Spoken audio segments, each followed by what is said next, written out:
నమస్కారం గురువుగారు. వాగర్థావివ సంపృక్తౌ వాగర్థ ప్రతిపత్తయే జగతః పితరౌ వందే పార్వతీ పరమేశ్వరౌ. ఆదిత్యాయ చ సోమాయ మంగళాయ బుధాయ చ గురుశుక్రశనిభ్యశ్చ రాహవే కేతవే నమః. శృంగేరి జగద్గురు పీఠాధిపతులకి, కంచిపీఠాధిపతులకి నమస్కారములు తెలియజేసుకుంటూ కార్యక్రమాన్ని ప్రారంభిద్దాం. గురువుగారు, భీష్మ ఏకాదశి ఇది మనకి జనవరి 29వ తేదీన వస్తుంది కదా! అసలు భీష్మ ఏకాదశి యొక్క ప్రత్యేకత, విశిష్టత ఏంటి గురువుగారు? భీష్మ ఏకాదశి అంటే చాలామందికి సందేహం వచ్చి ఏకాదశి రోజున మరణించాడా అనేటిది. భీష్ముడు మాఘ శుక్ల అష్టమి అనగా రథసప్తమి వెళ్ళిన తరువాత ప్రాణత్యాగం చేశాడు, ఇచ్ఛామరణాన్ని పొందాడు. అయితే ఈ ఏకాదశికి జయ ఏకాదశి అనేటువంటిది నామం. ఈ జయ ఏకాదశి కాస్త శ్రీకృష్ణుని యొక్క ఆజ్ఞ అనుసారము వరప్రభావము చేత ఈ ఏకాదశి మాఘశుక్ల ఏకాదశిని భీష్మ ఏకాదశిగా పర్వణిగా కొలవడం జరుగుతుంది. ఆ రోజు నుంచి వచ్చింది, శ్రీకృష్ణుల ద్వారానే ఇది సంప్రాప్తమైంది.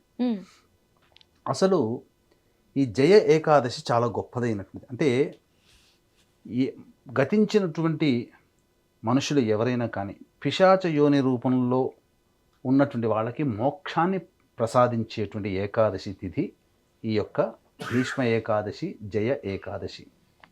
దీనికి సంబంధించినటువంటి గాథ కూడా ఉంది. అంటే ఇంద్రసభలో నాట్యము చేసే అప్సరస పుష్పావతి, గానము చేసే గంధర్వుడు పులోమాన్, వీరిద్దరు ప్రేమికులు. అయితే వీరిద్దరూ అంటే ఈయన గానం చేస్తుండగా, అమ్మాయి నాట్యం చేస్తుండగా పరవశించిపోయి లయ తప్పి గానం చేయడం, లయ తప్పి నాట్యం చేయడం జరుగుతుంది. ఆ కారణం చేత ఇంద్రుడికి కోపం వచ్చి, మీరు సభా గౌరవాన్ని పాటించలేదు కాబట్టి పిశాచ యోనిల్లో జన్మింతురుగాక అని చెప్పి శాపం ఇవ్వడం జరిగింది.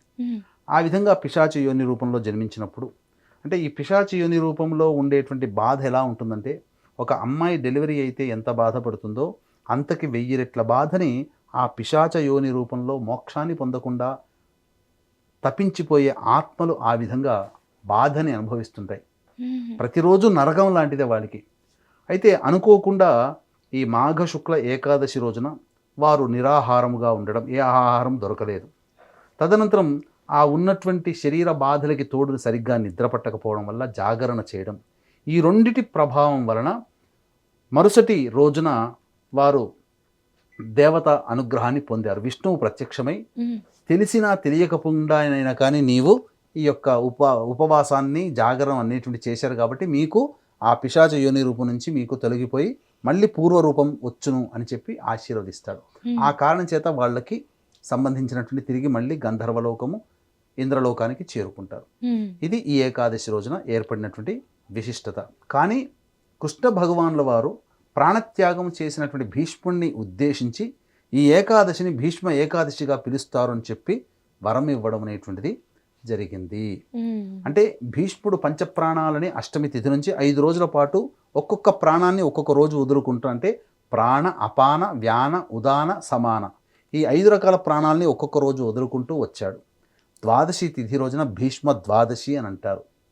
దీనితో అతని యొక్క ప్రయాణం అనగా పరలోక ప్రయాణం సమాప్తమయ్యింది అని అర్థం. గురుగారు, ఈరోజు పాటించవలసిన నియమాలు ఏంటి గురుగారు? ఏకాదశి తిథి రోజున ఎవరైతే విధి విధానముగా నియమాన్ని పాటిస్తారో వాళ్ళకి సంపూర్ణమైనటువంటి దేవతానుగ్రహం కలుగుతుంది. అసలు ఏకాదశి తిథి అంటేనే విష్ణు సంబంధమైనటువంటి పూజా విధానంతో కూడుకున్నది. భీష్మ ఏకాదశి అన్నందుకైనా కానీ, భీష్మ అష్టమి రోజున ఎవరైతే భీష్ముడికి తర్పణము, అర్ఘ్యము ఇవ్వలేదో, ఈ భీష్మ ఏకాదశి రోజునైనా కానీ తర్పణము, అర్ఘ్యము ఇవ్వాల్సిందే.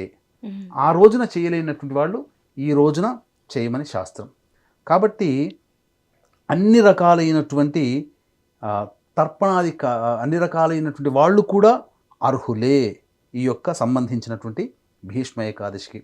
కాబట్టి తండ్రి ఉన్నవాళ్ళు, తండ్రి లేని వాళ్ళు కూడా చేయవచ్చు. కాకపోతే నియమం ఏంటంటే ఆడవాళ్ళు తర్పణ, అర్ఘ్యములు వదలడానికి అర్హత లేదు. కాబట్టి సంకల్పం చేసుకునేటప్పుడు ఆ ఏకాదశి రోజున పొద్దున్నే లేచి కాలకృత్యాదులన్నీ తీర్చుకొని చక్కగా ఉదయిస్తున్నటువంటి సూర్యుడికి అర్ఘ్యమిచ్చి, తులసి చెట్టు దగ్గర ఆవు నేతితో దీపారాధన చేసి విష్ణు సహస్రనామ పారాయణం అనేటువంటిది చేయడం, తదనంతరం 2 అరటిపళ్ళు, ఆవు పాలు, దానిమ్మ గింజలు నైవేద్యంగా పెట్టడం.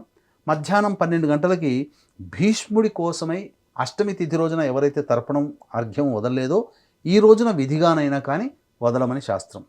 కాబట్టి ఆ యొక్క భీష్ముడి యొక్క ఏకాదశి రోజున భీష్మ తర్పణార్ఘ్యం కరిష్యే అని చెప్పి మనస్సులో సంకల్పం చేసుకొని అప్పుడు ఈ చెప్పబడినటువంటి మంత్రముతో మొట్టమొదలు తర్పణం వదలాలి. ఏమా మంత్రము అనంటే వైయాఘ్రపాద గోత్రాయ సాంకృత్య ప్రవరాయ చ గంగాపుత్రాయ భీష్మాయ ప్రదాస్యేహం తిలోదకం అపుత్రాయ దదామ్యేతత్ సలిలం భీష్మవర్మణే భీష్మవర్మణే భీష్మం తర్పయామి భీష్మవర్మణే భీష్మం తర్పయామి భీష్మవర్మణే భీష్మం తర్పయామి అని 3 సార్లు తర్పణం వదలాలి. నల్ల నువ్వుల నీళ్లు వదిలేసేసి తర్వాత దోసిట్లో నీళ్లు తీసుకొని 3 సార్లు అర్ఘ్యం వదలాలి. 3 సార్లు వదలాలి. ఇలా మంత్రం చెబుతూ ఏంటి ఆ మంత్రము అనంటే సత్యవ్రతాయ శుచయే గాంగేయాయ మహాత్మనే అర్ఘ్యం దదామి భీష్మాయ సోమవంశోద్భవాయ చ భీష్మాయ నమః ఇదమర్ఘ్యం సమర్పయామి భీష్మాయ నమః ఇదమర్ఘ్యం సమర్పయామి భీష్మాయ నమః ఇదమర్ఘ్యం సమర్పయామి. అలాగే మళ్ళీ ఇంకొకటి వసూనాం అవతారాయ శంతనోరాత్మజాయ చ అర్ఘ్యం దదామి భీష్మాయ ఆజన్మ బ్రహ్మచారిణే భీష్మాయ నమః ఇదమర్ఘ్యం సమర్పయామి భీష్మాయ నమః ఇదమర్ఘ్యం సమర్పయామి భీష్మాయ నమః ఇదమర్ఘ్యం సమర్పయామి అని చెప్పి తర్వాత భీష్ముణ్ణి నమస్కారం చేసుకోవాలి. భీష్మ శాంతనవో వీర సత్యవాదీ జితేంద్రియ అభిరద్భిరవాప్నోతు పుత్రపౌత్రోచితా క్రియా అనే శ్లోకంతో భీష్మునికి నమస్కారం చేసుకోవాలి. ఎందుకు భీష్మునికి నమస్కారం చేసుకోవాలి, ఏంటి అంత విశేషం ఏంటి అని వీక్షించేటువంటి యూటీవీ ప్రేక్షకులు కూడా అడుగుతారేమో. అంటే ద్వాపర యుగంలో ఆజన్మ బ్రహ్మచర్య వ్రతం ఆచరించి మాట ఇచ్చిన దానికి కట్టుబడి నిలిచి ఉండి ప్రాణం పోయేంత వరకు కూడా ఆ మాటను నిలబెట్టుకున్నటువంటి మహానుభావుడు సకల ధర్మశాస్త్ర వేద పారాయణ కోవిదుడు భీష్మ పితామహుడు. మానవులకే కాకుండా దేవతల సైతం ధర్మశాస్త్ర రహస్యాలు చెప్పినటువంటి వాడు. శ్రీకృష్ణ భక్తుడు. అన్నిటికంటే రాజు ఎలా ఉండాలి, ఎలా పరిపాలించాలి, ప్రజలు ఏ విధంగా ఉండాలని చెప్పినవాడు. ఇంకా చెప్పాలి అంటే ఈ రోజున మనకి ఏ కష్టం వచ్చినా ఆ భగవంతుని విష్ణుమూర్తి ముందు కూర్చొని విష్ణు సహస్రనామ పారాయణం చేస్తున్నామంటే ఆ మహానుభావుడి యొక్క చలవే. కాబట్టి అతనికి వారసులు అంటూ ఎవరు లేరు, మనమే వారసులు, మనమే మునిమనుమలం. కాబట్టి అందరము కూడా వీక్షించేటువంటి యూటీవీ ప్రేక్షకులు అందరూ కూడా విధిగా చెయ్యాలి. ఈ అష్టమి రోజున చేయలేని వాళ్ళు ఏకాదశి రోజునైనా చెయ్యాలి. ఈ విధంగా భీష్మునికి గనక తర్పణం చేయలేకపోతేనమ్మా గత సంవత్సరం చేసిన పుణ్యమంతా నశిస్తుందని వేదవ్యాసుల వారికి చెప్పారు సాక్షాత్తు. కాబట్టి పరమగురువు అయినటువంటి వేదవ్యాసుల వారు చెప్పినప్పుడు, భారతంలో చెప్పినప్పుడు ఆచరించకపోతే అది దౌర్భాగ్యం మనకు. అందుకే మనకి ఈ కలికాలంలో, ఈ మధ్యకాలంలో గత 100 సంవత్సరాల నుంచి మనకు ఏ పనులు కావట్లేవు, పుణ్యము నశించిపోతుంది. భీష్ముడు అనేటువంటి వాడు లేకపోతే విష్ణు సహస్రనామమే లేదు. ఆయన ఇచ్చిన చదువే. కనీసం మనకు చదువు చెప్పిన గురువుకి ఎప్పుడో ఒకసారి వెళ్ళి బట్టలు పెట్టి ఆయనకు నమస్కారం చేస్తాం కదా. 8వ తరగతి 9వ తరగతి ఊరికే చదువు చెప్పలే, మనం డబ్బులు పెట్టి చెప్పించుకున్నాం గురుదక్షిణ. కానీ అయినప్పటికీ కూడా మనం కృతజ్ఞతాపూర్వకంగా ఎప్పుడు కలిసినా కనీసం నమస్కారం అన్నా చేస్తాం కదా. మరి ఆ భీష్మ పితామహుడికి మనం ఏ విధంగా చెయ్యాలి? కాబట్టి ఈ విధంగా ఆయన కోసం చేయాల్సిందే. ఈ రోజున ఆ విధంగా చేసి ఈ రోజున ఏ విధంగా విష్ణు యొక్క ఆ అనుగ్రహాన్ని పొందే ప్రయత్నం చేయాలో కూడా మనం తెలుసుకుందాము. వీక్షించేటువంటి ప్రేక్షకులకు కూడా ఈ యొక్క ఫిబ్రవరి 1వ తారీఖు పౌర్ణమి, మాఘమాసము పౌర్ణమి తిథి ఆదివారం అయ్యింది. పుష్యమి నక్షత్రం కలిసిన పుష్యార్క యోగం, మహామాఘి అయినట్టు అత్యంత మహామహిమాన్విత ప్రభావవంతమైన రోజు ఈ యొక్క ఫిబ్రవరి 1వ తారీఖు. దీన్ని దృష్టిలో పెట్టుకొని మన పీఠం ఆధ్వర్యంలో మీ జాతకరీత్యా కలుగు విద్య, వివాహ, ఉద్యోగ, దాంపత్య, అనారోగ్య సమస్యల నివారణకి శ్రీశైల క్షేత్రంలో నిశీ సమయంలో రాత్రి 9 గంటలకి దశమహావిద్యలలో భాగంగా ప్రత్యంగిర, బగళాముఖి, రాజశ్యామల, వారాహి, ధూమవతి హోమాలతో పాటుగా మేష, మిథున, కర్కాటక, సింహ, కన్య, వృశ్చిక, ధనసు, కుంభమీన రాశుల్లో జన్మించిన వారికి శనిదోష పరిహారార్థమై శనీశ్వర హోమము, మృత్యుంజయ, సుదర్శన హోమాది కార్యక్రమాలు జరిపించి శక్తిపాతము చేసినటువంటి కరుంగలి మాల ఇవ్వడం జరుగుతుంది.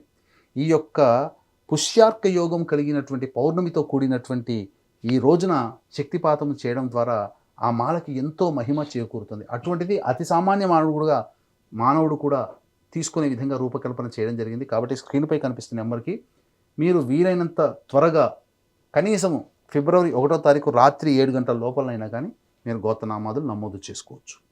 ఇక ఈ యొక్క విధానం ప్రకారము ఆ విష్ణు యొక్క తులసి చెట్టు దగ్గర విష్ణు సహస్రనామ పారాయణం చేసి ఆవు పాలు, దానిమ్మ పండు, 2 అరటిపండ్లు నైవేద్యంగా పెట్టిన తర్వాత ఆ రోజు విష్ణు సంబంధమైన దేవాలయానికి చేరుకొని విష్ణువుకి నమస్కారం చేసుకొని అప్పుడు కొద్దిసేపు దేవాలయం నుండి ఇంటికి రావాలి. ఆ రోజంతా కూడాను ఉపవాస నియమాన్ని పాటిస్తూ విష్ణునామ స్మరణ ఆపకుండా మనస్సులో ధ్యానం చేసుకుంటూ ఉండి సాయంకాల ప్రదోష కాలానికి మళ్ళీ దేవాలయానికి చేరుకొని నమస్కారం చేసుకొని ఇంట్లో వచ్చి ఆవునేతితో దీపారాధన చేసి విష్ణు సహస్రనామ పారాయణం చేయడం.